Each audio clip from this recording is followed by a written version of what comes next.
Hello, dear students. I am Dr. Mohan Kamble, Department of Economics, GMD Arts, BW Commerce and Science College, Sinnar. आपल्या सगळ्या FY BA business economics व्यावसायिक अर्थशास्त्र या वर्गामध्ये आपलं सहर्ष स्वागत करतो.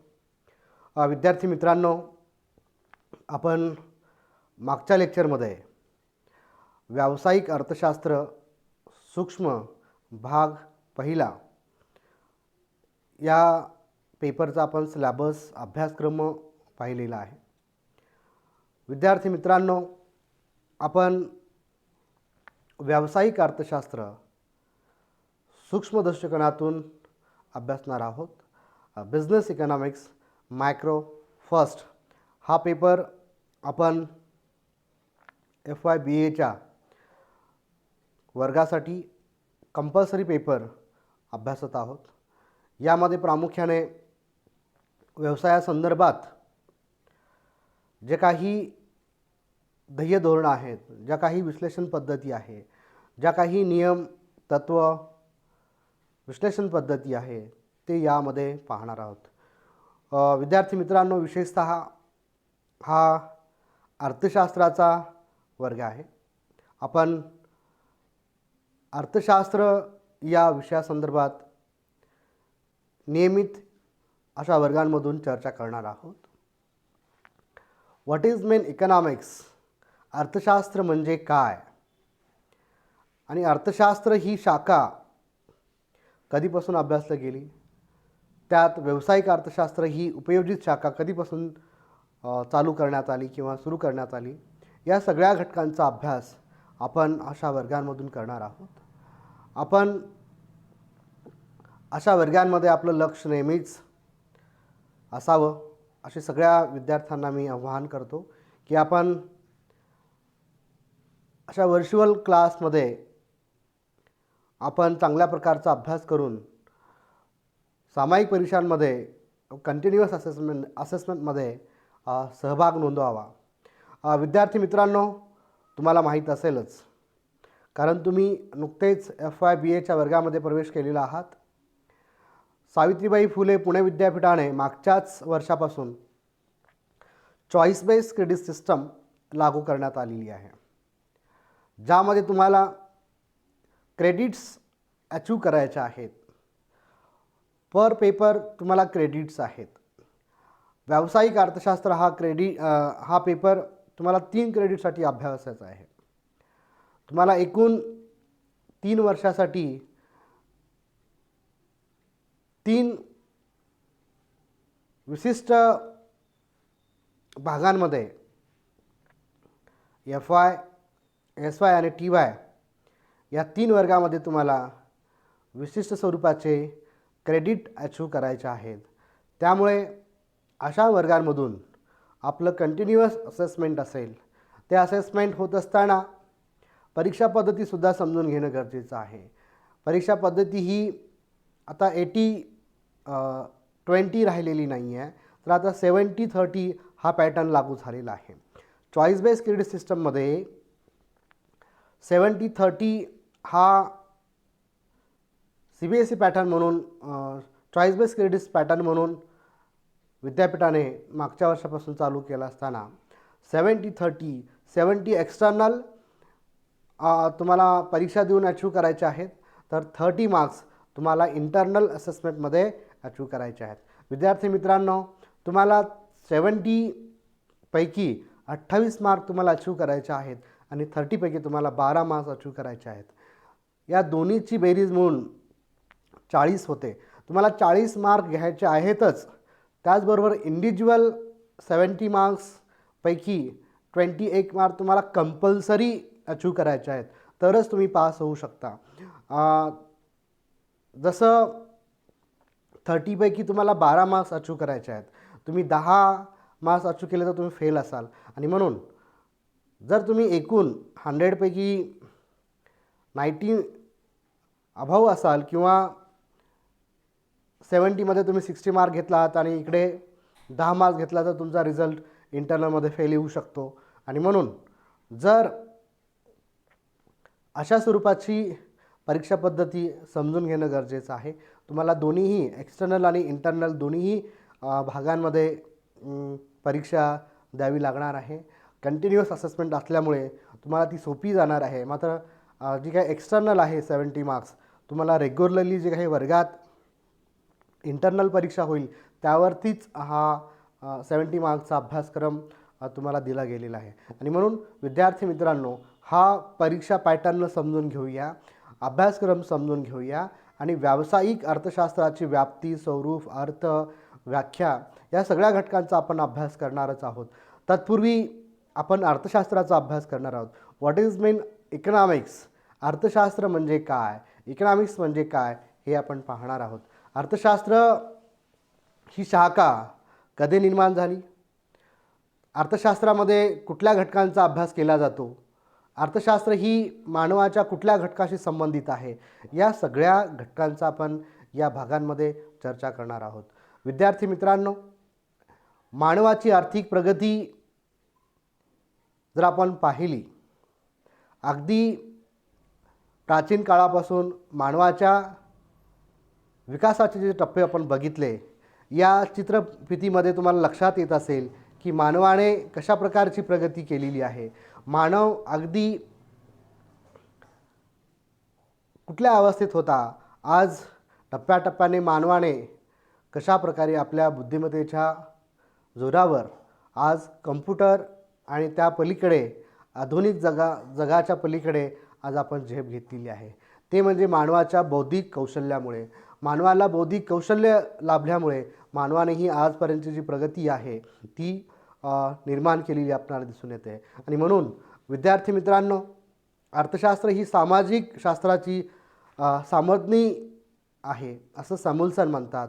म्हणजे मनुष्य हा सामाजिक प्राणी असल्यामुळे मनुष्य हा समूहामध्ये राहतो, समूहामध्ये विचार विनिमय करतो आणि विचार विनिमयातून प्रगतीच्या दिशेने वाटचाल करत असतो. या माध्यमातून मानवाच्या गरजा अशा असंख्य स्वरूपाच्या आहेत, अमर्यादित आहेत, अनंत स्वरूपाच्या आहेत. या गरजांची पूर्तता करण्यासाठी मानव एक विशिष्ट प्रकारचं वर्तन, विशिष्ट प्रकारच्या सवयी जोपासत असतो. आणि म्हणून मानवाच्या गरजा ह्या अमर्यादित स्वरूपाच्या आहेत. मानवाच्या गरजा मर्यादित होत्या. आर्थिक वर्तन मानवाच्या उत्क्रांतीपासून सुरुवात झालेलं आहे. सुरुवातीच्या कालखंडामध्ये मानवाच्या गरजा अत्यंत मर्यादित स्वरूपाच्या होत्या, पण मानवाने जसशी बौद्धिक प्रगती करून आर्थिक वर्तनाच्या दिशेकडे वाटचाल करत असताना मानवाने उत्क्रांतीच्या वेगवेगळ्या टप्प्यातून आजची जी काही आधुनिक पद्धती आपण जीवन पद्धती जगत आहोत, हे मानवाच्या बौद्धिक कौशल्यातून, मानवाच्या जीवन पद्धतीतून, मानवाने केलेल्या प्रगतीतून. म्हणजेच एकूणच आपण असं लक्षात घेऊया की मानवाने प्राचीन काळापासून, अश्मयुगा काळापासून विशिष्ट स्वरूपाची प्रगती केलेली आहे. मानवाने सुरुवातीला अग्नीचा शोध लावला, त्याच्यानंतर चाकाचा शोध लावला, जेणेकरून मानव सुरुवातीला जे अन्न भक्षण करायचा ते कच्चे अन्न, कंदमुळे किंवा विशिष्ट प्रकारची फळे खाऊन आयुष्य जगायचा किंवा गुजराण करायचा. नंतर स्थलांतराच्या अडचणीमुळे तो चाकाचा शोध लावला आणि म्हणून तो स्थलांतर करू लागला. अशा टप्प्याटप्प्याच्या माध्यमातून तो जीवन जगण्याच्या वेगवेगळ्या पैलू पाडू लागला आणि अशा प्रकारे विशिष्ट पैलू मानवाला निर्माण होत गेले. जसे की मानवाला असंख्य पैलूपैकी गरज म्हणजे अन्नधान्य, निवारा, अन्न, वस्त्र, निवारा ही महत्त्वाच्या गरजा आहेत. आणि म्हणून गरज ही शोधाची जननी आहे. आणि वस्तू देवाणघेवाण त्यातून सुरू झाले दिसून येते. वस्तू देवाणघेवाणीतूनच वस्तू विनिमय पद्धती अस्तित्वात आली. आणि म्हणून मानवाची जी काही गरज आहे ती आज विशिष्ट टप्प्याटप्प्याने बदलत गेलेली आहे. मानवाला फक्त केवळ अन्न, वस्त्र, निवारा या मूलभूत गरजांचीच आवश्यकता होती. मात्र आज आधुनिक जगामध्ये मानवाला आरोग्य, अन्न, वस्त्र, निवारा, आरोग्य, शिक्षण आणि भौतिक गरजांची पूर्तता करावी लागते. त्यातून वस्तू विनिमय करावा लागतो. म्हणजेच गरज ही शोधाची जननी आहे आणि त्या माध्यमातून मानवाने वस्तू विनिमय, देवाणघेवाण पद्धतीला सुरुवात केलेली आहे. जशा मानवाच्या गरजा मर्यादित होत्या तसं आर्थिक वर्तनही मर्यादित स्वरूपाचं होतं. मात्र उत्क्रांतीच्या अनेक टप्प्यामधून मानव जात असताना मानवाने अशा स्वरूपाच्या वस्तुविनिमय पद्धतीचा शोध लावला आणि मानव आज आधुनिक जगामध्ये एका विशिष्ट टप्प्यापर्यंत येऊन पोहोचलेला दिसतो. जसं अर्थशास्त्र ही शाखा अभ्यास असताना प्रामुख्याने अर्थशास्त्र कधीपासून अभ्यासाला सुरुवात केलं हे जर सांगायचं झाल्यास अर्थशास्त्र इकॉनॉमिक्स हा जो भाग आहे तो अगोदरच्या कालखंडामध्ये राजनीतिक अर्थशास्त्रामध्ये अभ्यासला जात होता. राजकारणाचा भाग म्हणून अभ्यासला जात होता. जसं चाणक्य आद्य अर्थतज्ञ म्हणून ज्याला ओळखलं जातं त्यांनी कौटिल्याचे अर्थशास्त्र या ग्रंथामध्ये राजकारण, तत्त्वज्ञान, अर्थशास्त्राचे अनेक महत्त्वाचे नियम चाणक्य, कौटिल्य ज्याला आपण म्हणतो, त्यांनी उद्धृत केलेले आहेत. साधारण याच शतकामध्ये इसवी सन पूर्व 350च्या आसपास ग्रीस देशात गुरुशिष्य जो प्लेटो आणि अरिस्टॉटल यांनी तत्त्वज्ञानात मोठी मजल मारलेली होती. या तत्त्वज्ञानामध्ये त्यांनी संपत्तीची मालकी कोणाची असावी या संदर्भात मोठा विचारविनिमय केला होता, मोठा प्रश्न निर्माण केला होता. आणि संपत्तीची मालकी राजाकडे असावी का जनतेकडे वर्गीकृत करावी अशा स्वरूपाचे प्रश्न त्या कालखंडामध्ये चर्चेले गेले होते. आणि म्हणून सर्व संसाधने सार्वजनिक मालकीचे असावेत का वैयक्तिक मालमत्तेचे असावेत असा अभ्यास त्या कालखंडात केला जात होता. आणि अशाच टप्प्यांमध्ये 18व्या शतकात राजनैतिक अर्थशास्त्र जे पॉलिटिकल इकॉनॉमी या स्वरूपात अर्थशास्त्राचा विकास होत होता. म्हणजेच इसवी सन 1500 ते 1760 या दरम्यान सार्वजनिक संपत्तीला अर्थात सरकारच्या संपत्तीला महत्त्व प्राप्त झालेले होते. जसं आपण बघितलं की सार्वजनिक संपत्ती कुणाच्या मालकीची असावी तर ती सरकारच्या म्हणजेच राजाच्या मालकीची असावी. गतकालीन स्थितीमध्ये संस्थान अस्तित्वात होते आणि म्हणून राजा हा सरकार म्हणून किंवा सार्वजनिक मालमत्तेचं रक्षण करत होता. आणि या माध्यमातून अशा स्वरूपाच्या संपत्तीचं सार्वजनिक संपत्तीला एक विशिष्ट प्रकारचा अर्थ सरकारच्या संपत्तीला महत्त्व प्राप्त करून देण्याचं काम त्या कालखंडातील अभ्यासकांनी केलेलं आपल्याला दिसून येतो. मित्रांनो, याच कालखंडामध्ये इसवी सन 1723मध्ये ॲडम स्मिथ नावाचा एक महान अभ्यासक जन्माला आला. आणि याच कालखंडात अमेरिकेत स्वातंत्र्य लढ्याला सुरुवात झालेली होती तर युरोपमध्ये औद्योगिक क्रांतीला सुरुवात झालेली होती. अशाच क्रांत्यांच्या उंबरठ्यावर असताना इथे फ्रेंच क्रांतीसुद्धा सुरुवात होती. म्हणजे युरोप खंडामध्ये, अमेरिकन खंडामध्ये अनेक स्वातंत्र्य लढे, विविध स्वरूपाच्या औद्योगिक क्रांत्या, राज्यक्रांत्या, म्हणजे कुठंतरी स्वातंत्र्याची उद्गती अनेक पाश्चिमात्य खंडामध्ये, पाश्चिमात्य राष्ट्रामध्ये होत होती. मात्र या स्वरूपात होत असताना तिथे वैचारिक स्वातंत्र्याला सुद्धा मोठा वाव दिला गेला. आणि म्हणून याच ह्याच्यातून ॲडम स्मिथ यांनी 1776मध्ये वेल्थ ऑफ नेशन नावाचा एक जगप्रसिद्ध ग्रंथ प्रकाशित केला. हा ग्रंथसुद्धा एक खूप कुतूहलात्मक आहे. याच्यामध्ये त्यांनी जगभराची सफरी करत असताना किंवा प्रवास करत असताना एक करमणुकीचं साधन म्हणून लिहायला घेतलेला ग्रंथ हा वेल्थ ऑफ नेशन हा ग्रंथ त्यांनी समुद्राच्या प्रवासाच्या दरम्यान हा ग्रंथ लिहिला गेला.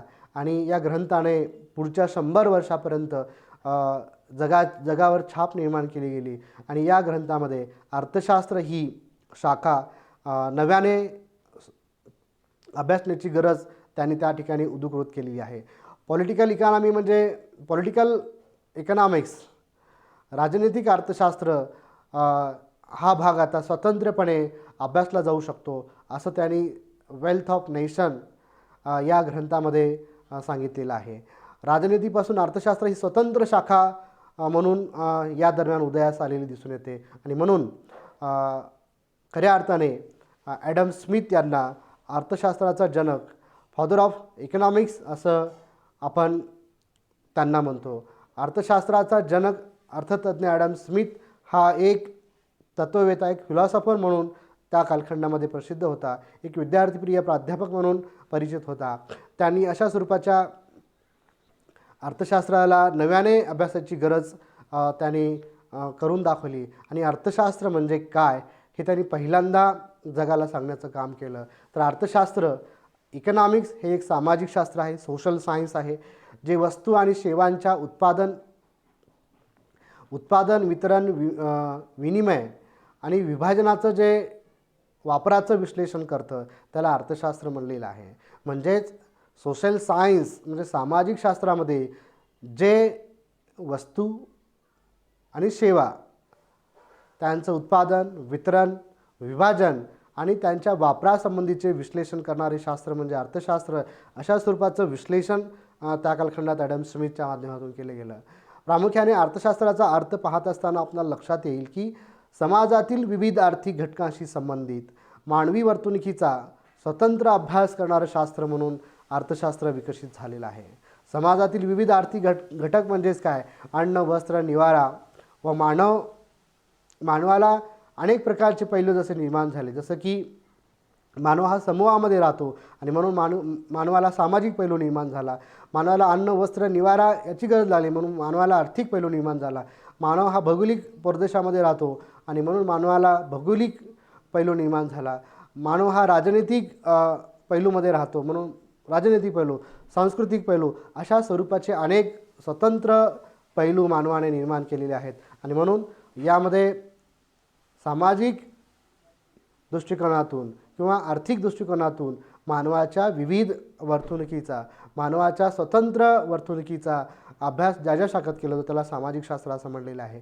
आणि त्यातीलच सामाजिक शास्त्रापैकी आर्थिक घटकांचा अभ्यास करणारं जे शास्त्र आहे ते म्हणजे अर्थशास्त्र आहे, ज्याला आर्थिक घटकाशी संबंधित जे अभ्यास करतात त्यातून स्वतंत्रपणे वेगवेगळ्या घटकांचा, वेगवेगळ्या आर्थिक वर्तणुकीचा यामध्ये अभ्यास केलेला दिसून येतो. तर विद्यार्थी मित्रांनो, अर्थशास्त्र ही संज्ञा ओकोनोमिया या ग्रीक शब्दापासून बनली आहे.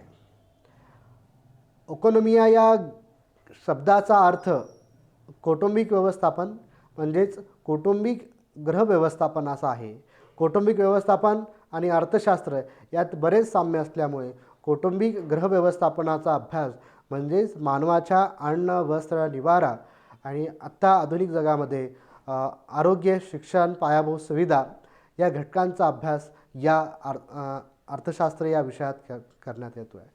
19व्या शतकात पॉलिटिकल इकॉनॉमीपासून इकॉनॉमिक सायन्स ही संज्ञा प्रचलित झालेली आपल्याला दिसून येते आणि याच माध्यमातून अर्थशास्त्र नावाचा एक नवीन स्वरूपाचा म्हणजे 1776च्या नंतर जसं आपण बघितलं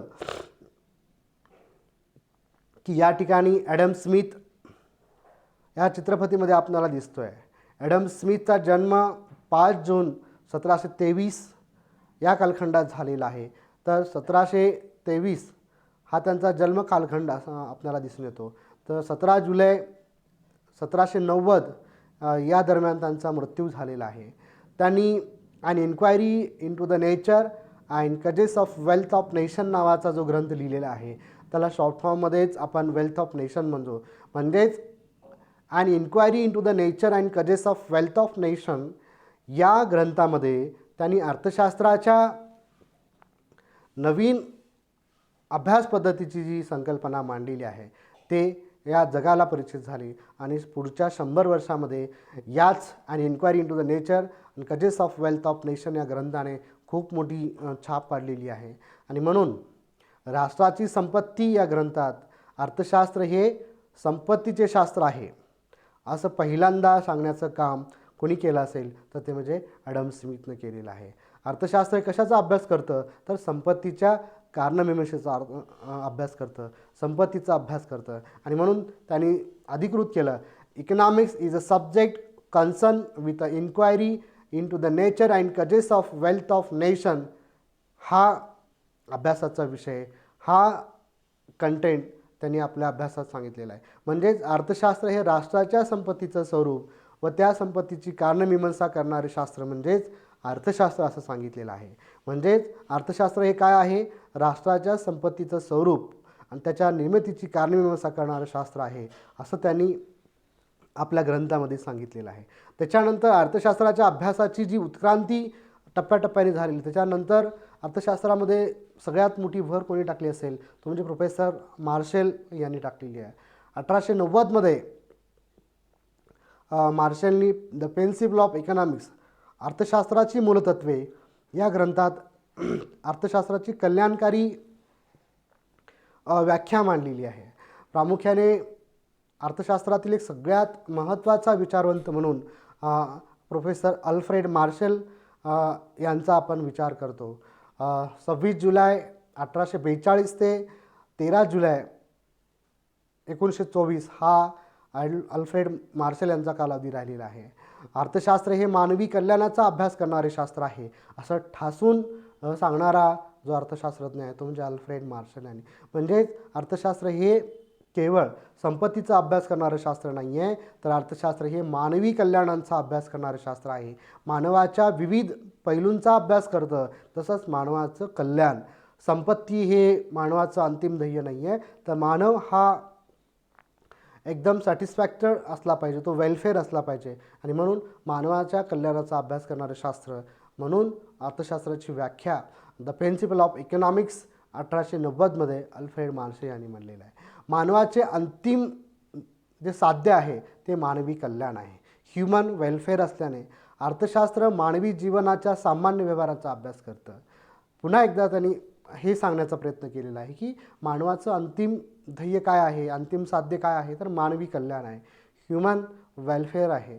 अर्थात अर्थशास्त्र मानवाच्या जीवनाच्या सामान्य व्यवहाराचा म्हणजे मानवी जीवनाच्या सामान्य व्यवहारांचा अभ्यास करतं असं ॲडम स्मिथ च्या नंतर प्रोफेसर अल्फ्रेड मार्शल यांनी सांगितलेलं आहे. त्याच्यानंतर सगळ्यात महत्त्वाचा आणखीन एक विचारवंत आहे तो म्हणजे प्रोफेसर आर्थर फिगू यांचा कालखंड आहे 1877 ते 1959 दरम्यानचा हा कालखंड आहे. हे मार्शल यांचे शिष्य आहेत. यांनीसुद्धा कल्याणकारी अर्थशास्त्रामध्ये भर टाकलेली आहे, कल्याणकारी अर्थतज्ज्ञ म्हणून ओळखतात. यांनी सांगण्याचा प्रयत्न केलेला आहे की आर्थिक विज्ञानाचा विषय आर्थिक कल्याण म्हणजे इकॉनॉमिक वेलफेअर आहे आणि आर्थिक कल्याण हे सामाजिक कल्याणाचा भाग आहे की ज्याचा भौतिक सुखाच्या साधनांच्या प्राप्ती आणि उपभोगांशी घनिष्ठ संबंध असतो. म्हणजे सामाजिक कल्याण आणि भौतिक सुखाच्या साधनांची प्राप्ती यांचा खूप जवळचा संबंध त्यांनी सांगितलेला आहे आणि याबरोबरच याच्याशी त्यांनी मुद्रेचं स्वरूप सांगितलेलं आहे.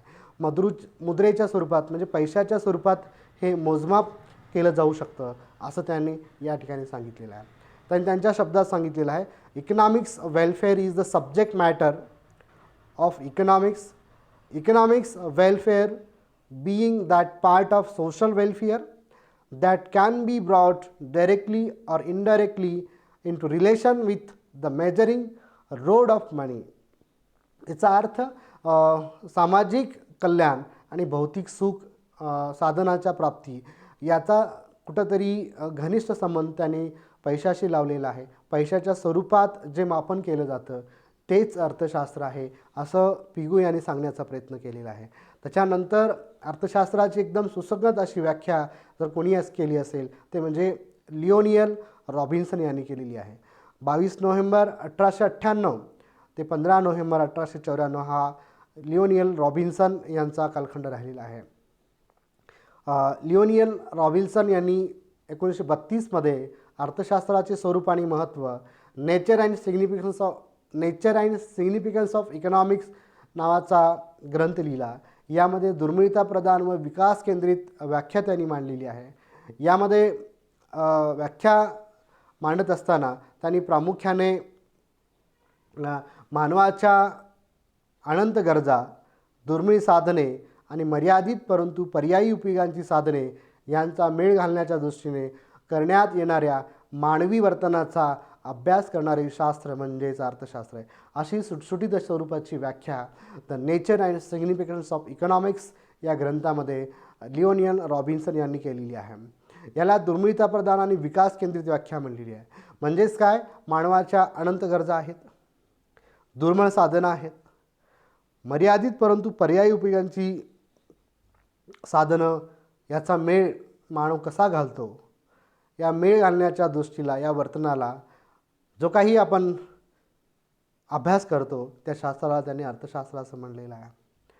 त्यांनी त्यांच्या शब्दात सांगितलेलं आहे, economics is a science which studies human behaviour as a relationship between ends and scarce means which have alternative uses. म्हणजे मानव हा मानवाच्या अनंत गरजांची क्रमवारी लावू शकतो. दुर्मिळ साधनं जरी असली, अत्यंत महत्त्वाच्या साधनाला क्रम देऊन तो आपल्या गरजांची पूर्तता करू शकतो. ही क्रमदर्शक व्याख्या, ही ही दुर्मिळता प्रदान, ही विकास केंद्रित व्याख्या जगभर प्रसिद्ध झाली आणि या व्याख्येला अर्थशास्त्राने मान्यता दिली गेली आणि आज याच व्याख्येतून अर्थशास्त्राच्या विकासाला मोठ्या प्रमाणात सुरुवात झालेली आपल्याला दिसून येते. तर विद्यार्थी मित्रांनो, अर्थशास्त्राच्या अभ्यासाचे महत्त्व अनेक टप्प्यावर वाढत असतानाच अशा स्वरूपाची बौद्धिक मूल्य, व्यावहारिक मूल्य, शासन व्यवस्था या दरम्यान अर्थशास्त्र ही ज्ञानाची एक महत्त्वाची शाखा मानली जाऊ लागली.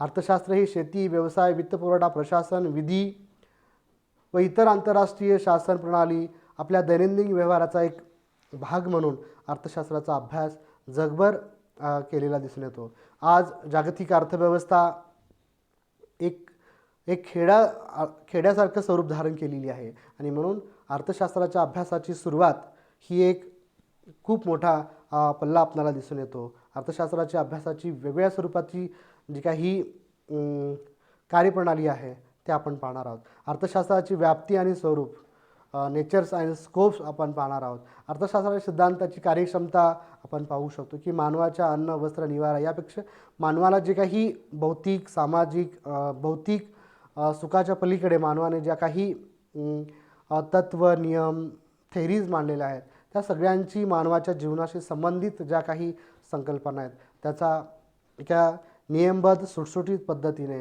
एक सायंटिफिक पद्धतीने त्याची मांडणी या शास्त्रामध्ये केलेली आहे आणि म्हणून अर्थशास्त्र एक शास्त्र आहे. मानवाच्या गरजा आहेत हे मान्य केलं पाहिजे आणि या गरजा अनंत आहेत हेही मान्य केलं पाहिजे. पण सर्वच गरजा ह्या महत्त्वाच्या असतात असं नाही, तर काही अन्न, वस्त्र, निवारा जशा महत्त्वाच्या आहेत, भौतिक साधनं ही इतकी महत्त्वाची नाही आहेत, पण मानव अन्न, वस्त्र, निवारा याशिवाय राहू शकत नाही आणि म्हणून मानवाचा पहिला क्रम काय असणार आहे? अन्न, वस्त्र, निवारा, त्याच्यानंतर भौतिक सुविधा. शिक्षणाशिवाय माणूस राहू शकतो, काही प्रमाणात आरोग्याशिवाय जगू शकतो, मात्र अन्न, वस्त्र, निवारा याशिवाय राहू शकत नाही आणि म्हणून सायंटिफिक मेथडनुसार ज्याचं सुस्पष्टपणे सुस्पष्ट व शास्त्रीय पद्धतीने मांडणी केलेली आहे त्या शास्त्राचा अभ्यास आपण शास्त्र म्हणून करत असतो. अर्थशास्त्र हे कला आहे. अर्थशास्त्र हे आदर्शवादी शास्त्र आहे. जसं अर्थशास्त्र जे आर्थिक प्रणालीतील विविध वस्तूचं उत्पादन, देवाणघेवाण, साधनांच्या वापराशी संबंधित असलेले वेगवेगळे घटक या सगळ्या घटकांचा अभ्यास करतं. अर्थशास्त्र हे असं दर्शवतं की संपत्ती आणि मानव कल्याणासाठी वर्धित संसाधनाचा कसा उपयोग केला जाऊ शकतो. मानव आणि संसाधन याचा मेळ घालण्याच्या दृष्टिकोनातून जसं रॉबिन्सनने सांगितलेलं आहे की मानवाचं कल्याण ही वेगवेगळ्या साधनांच्या मेळ घालण्यावर दृष्टिकोन आहे, त्याचा क्रम ठरवण्यावर आहे, त्याच्या वापरावर डिपेंड आहे आणि म्हणून अर्थशास्त्राचे केंद्रबिंदू संसाधनाच्या कमतरतेवर आणि त्यांच्या पर्यायी उपयोगाच्या निवडीवर अवलंबून आहे आणि म्हणून अर्थशास्त्राच्या ज्ञानाचा उपयोग त्यांच्यातील सर्वोत्तम निवडीच्या पर्यायाची तुलना करण्यासाठी केला जाऊ शकतो. म्हणून चॉईस आणि तुमचं भौतिक साधनं याचा जर मेळ घातला तर अर्थशास्त्राच्या अभ्यासाची सर्वोत्तम निवड आणि पर्यायाची तुलना हे कशा पद्धतीने केली जाऊ शकते हे एक शास्त्रबद्ध किंवा एक सुटसुटीत स्वरूपाचं मांडणी अशा शास्त्रामधून केलेली आपल्याला दिसून येते. अर्थशास्त्राच्या अभ्यासाची विविध ब्रांचेस किंवा विविध स्वरूपाची अभ्यास पद्धती आपल्याला दिसून येते. जसं की अर्थशास्त्र हे आदर्शवादी शास्त्र आहे, अर्थशास्त्र हे वास्तविक अर्थशास्त्र आहे, ते प्रात्यक्षिक अर्थशास्त्र आहे, ते आर्थिक इतिहास आहे, आर्थिक विचारांचा इतिहास आहे, मानवाच्या विविध पैलूंचा वैज्ञानिक दृष्टिकोनातून अभ्यास करतं आणि म्हणून मानवाने जसं अनेक पैलूंवरती विकास केलेला आहे त्या विकासाच्या दृष्टिकोनातून मानवाने आपल्या गरजा आणि चॉईस बदलत गेलेल्या आहेत. आर्थिक विवेचनाच्या दृष्टिकोनातून मानवाने जसं की मानवाला विशिष्ट प्रकारचा दृष्टिकोन असतो, सामाजिक, सांस्कृतिक, भौगोलिक, राजकीय, तसा हा आर्थिक दृष्टिकोन आहे. या आर्थिक दृष्टिकोनाचा अभ्यास विशिष्ट विवेचनाच्या विशिष्ट संरचनेच्या माध्यमातून करत असतो. दृष्टिकोन म्हणजेच काय, आर्थिक समस्येकडे कशा पद्धतीने बघायचं किंवा याचा अभ्यास कुठल्या दृष्टीने करायचा, त्याचं आर्थिक विश्लेषण कशा पद्धतीने करायचं, त्याचं विवेचन कसं करायचं. प्रामुख्याने अर्थशास्त्रामध्ये दोन सुरुवातीला प्रवाह निर्माण झाले.